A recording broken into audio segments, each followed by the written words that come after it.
Today's celebration holds a deep meaning for us all. As we slowly emerge from one of the deepest economic crises, it is evident that we simply cannot proceed with business as usual. If our planet is to be preserved for future generations, we must protect our resources, our planet's biodiversity, and our environment at large. Trade opening has much to contribute in the fight against climate change and to the protection of the environment.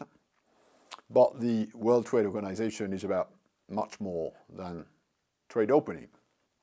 The leaders that founded our organization were adamant that sustainable development lies at the very core of our mission. To ensure that this would be the case, governments have agreed that WTO members will have the necessary flexibilities they need to pursue their environmental objectives. Trade opening improves the allocation of the resources at the international level, including, of course, of natural resources. International trade can help countries with scarce water resources actually save their water by purchasing water-intensive agricultural production from abroad, for example. Trade also generates economic growth, which can create demand for higher environmental standards, and also the financial capacity to respond to this demand. Nevertheless, it is doubtless true that such growth could lead to a greater use of energy, to higher levels of CO2 emissions. This said, about 90% of trade is moved by ship, a mode which leaves a much smaller CO2 footprint than any other form of transportation.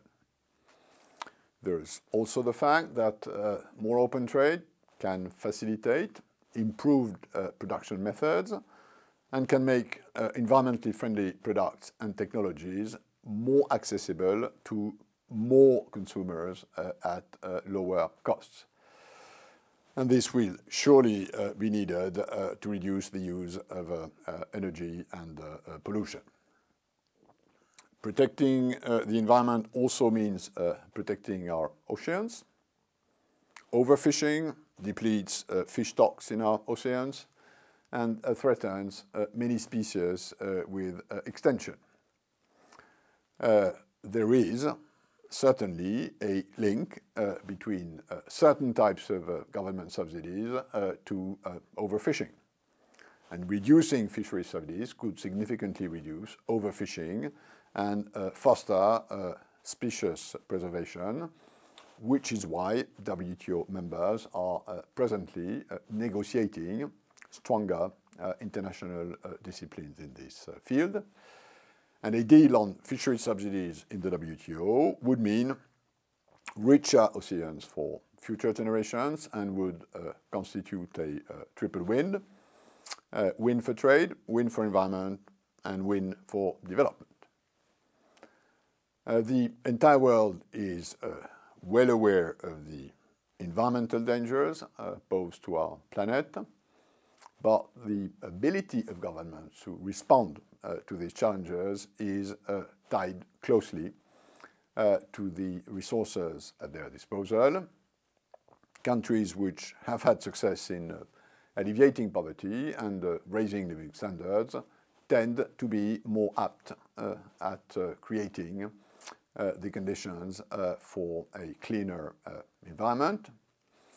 And yet, and that's my final point, there is no doubting that the problem we confront is not one we can tackle individually. Global problems require global solutions for which sound global environmental governance is absolutely key.